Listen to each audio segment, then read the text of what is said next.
This video is sponsored by Wing Technology, your ultimate flight sim hardware solution.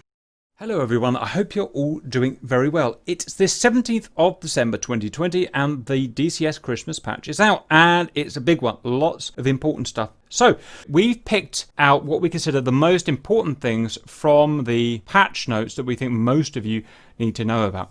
Big updates for the Harrier, for the Viper, for the Hornet, and for the Thunder. Now these need showing properly, so these 4 aircraft updates we're going to show in separate videos, which will come out over the next few days. Everything that's not in a purple box we'll look through now in this video. So let's start with F-14 A and B Tomcat. First of all, tweaked the flight model for both the A and B models. Now this is going to be happening, as far as we can see, for several months until they get it just spot on. Hence, we're delaying doing our kinematic testings on them until hopefully they get finished. Next, explicitly prevent now all Sparrows except for the AIM-7 Mike Hotel from lofting. What we had before, I believe, is that all variants of the AIM-7 Sparrow would loft fired from the Tomcat. Now only the Mike Hotel lofts, the others will not. Next, and this is a real biggie, the AIM-54 Phoenix variants now use distance brackets determined by target size switch, large 13 nautical miles, medium 10 nautical miles, or small 6 nautical miles for going active instead of 16 seconds TTI. What we had before, or at least what we should have had before since the last patch, was that when the TTI time to impact for the Phoenix was 16 seconds, then it would turn on its radar, go active, and track from there. As far as I could see, it never actually worked properly. Maybe you had different findings, but that's what I found. Now you will physically input the size of the target, and if you're a Rio, you will do that with this switch here, human Rio, sorry. If you are a pilot, then you will tell the Jester how to set the switch for small, medium, and large. So let's go and look at the new Jester menu changes and additions. So I'm going to press the Jester button. So ground aircraft stabilize pedal has now been renamed to TID ground stabilize. The radar mode pedal now renamed to radar settings, and the scan distance now renamed to TID range. If we went into the radar settings submenu, we can see that we can now differentiate between track while scan auto and track while scan manual. Manual is what we've had for a long time. Auto is a mode that was added in 2 or 3 months ago. Also, we've got a target size switch submenu added. Select that. We can now choose the size, small, large, or normal. Now for the non-module specific stuff. Added into the core game and combined arms, the main battle tank T-72 Bravo 3, the SP-88G ZSU-57-2, and the APC BTR 82A. So let me introduce you to the old classic T-72 there, and then we move to the T-72 B3. Lots of additional armor. Gun looks the same, but it may be different, I don't know. Certainly look much cooler. Unfortunately, at the time of making this, we cannot actually occupy it. I imagine we will be able to later on when they get around to implementing that, but for the time being, all we get to do is use it as AI and look at its lovely features.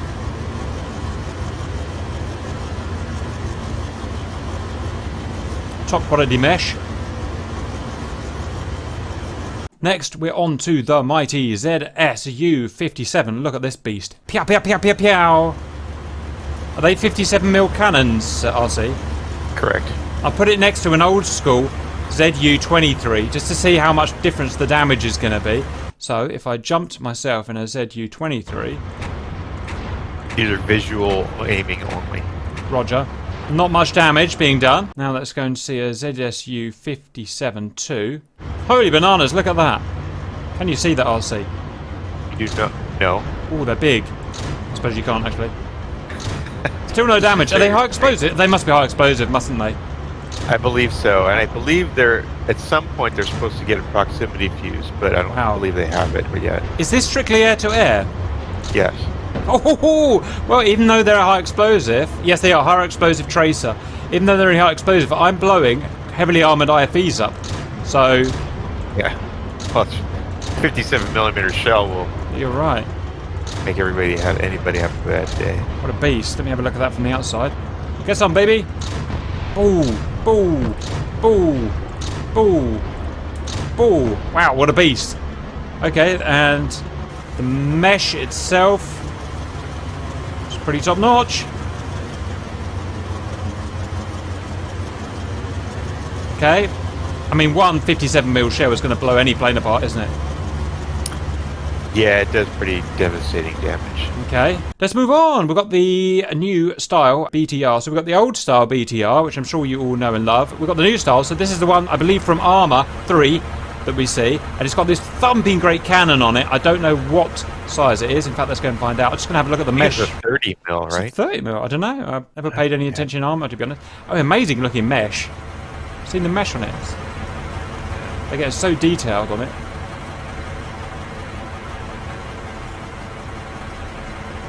.30mm. It's a 30mm. Yikes. Yeah.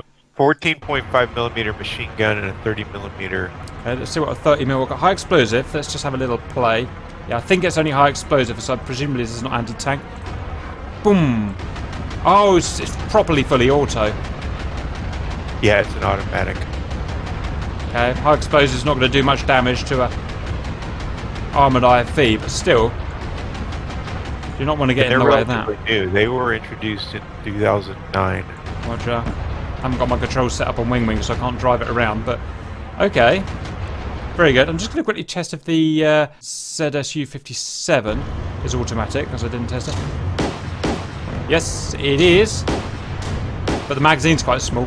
Next, added modify coalition in mission editor. So this is a really big deal, RC, because if anyone out there does mission editing in DCS, one of the, well, the most annoying thing about mission editing is the fact that you can only choose the coalitions at the beginning. So you can put, I don't know, Germany against Britain, or USAF aggressors against whoever, and then you go and start making the mission. And what you find at that point is that you've got the coalition slightly wrong, because you need to add France in because you want the Mirage to be in, and you can't go back at that point. All you can do is start again, and you wasted all that time, hours, and making the missions because you didn't set the coalitions up right at the beginning. And that's not your fault, because it's actually really difficult to know which coalitions you need for certain planes. That's just how DCS works.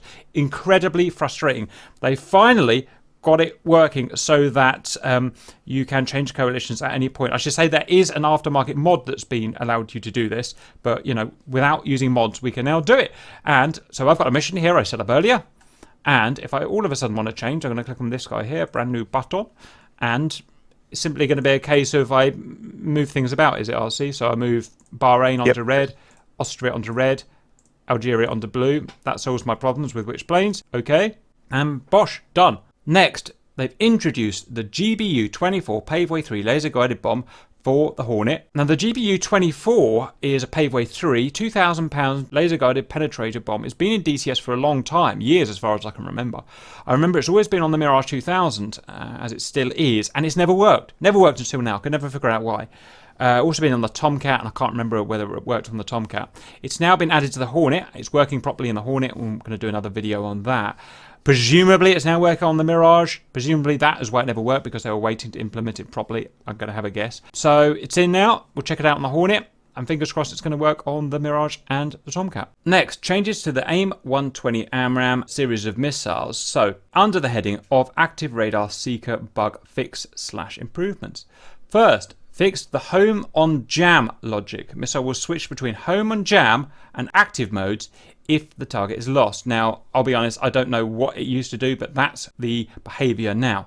Next, line of sight rate limit computations. Restriction on the angular rate of the line of sight has been restored. I'm going to be honest, I don't really know what that means, but there we go. Next, fixed visual launch mode behavior. The missile in this mode no longer receives target designation from the aircraft, but itself searches for the target after launch. The search for the target is provided inside the 15-degree cone, that's the width of the seeker's field of view, right in front of the missile. Fixes in seeker target searching logics. Introduced last target line of sight storing. When the target is lost, the seeker retains its orientation directed to where the target was last.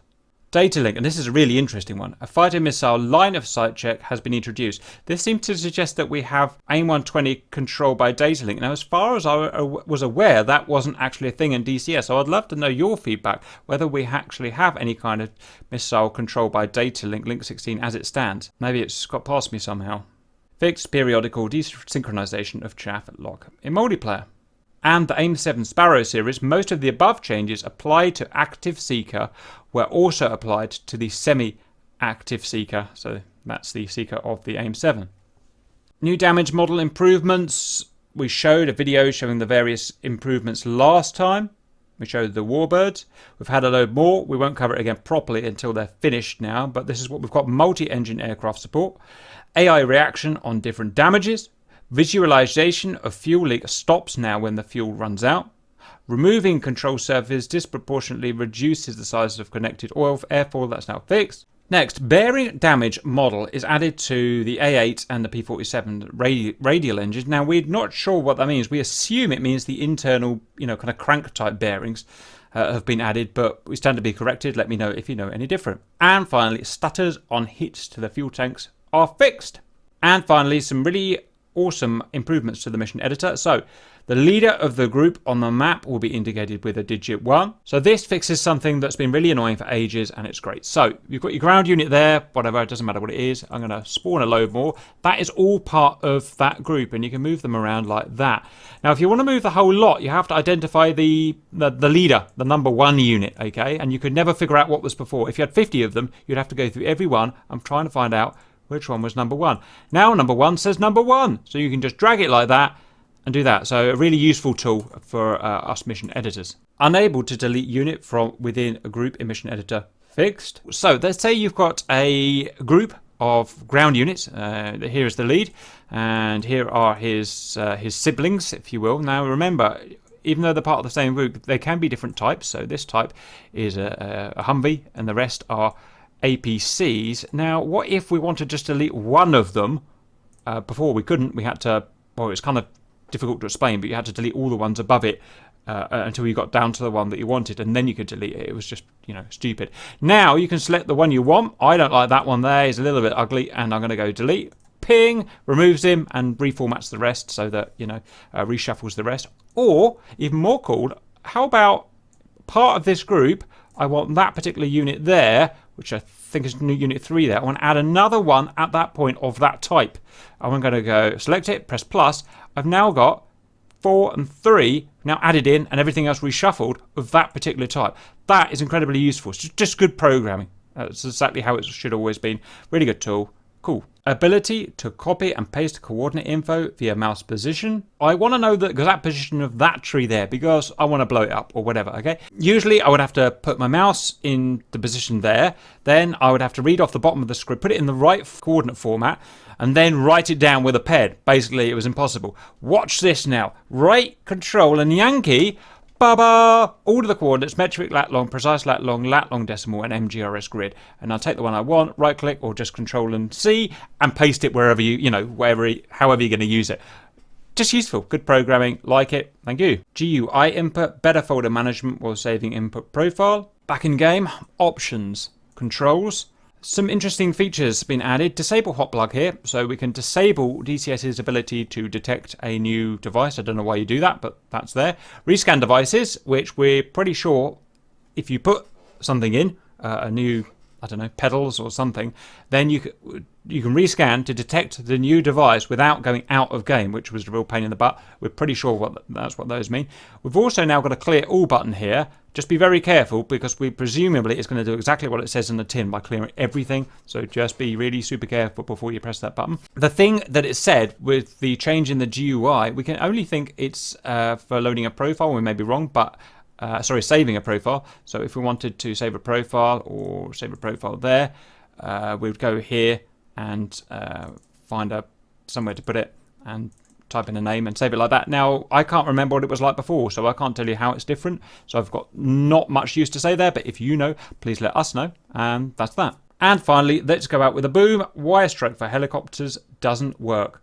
Fixed. So if you remember previously, we could drive our helicopter and smash it into the wires and nothing would happen. And we know that because we did a reenactment of James Bond or Bruce Lee or someone when we had to crash a helicopter into the wires and it didn't work, and it was very frustrating and embarrassing, and hopefully it now works. Stand by, valued viewers.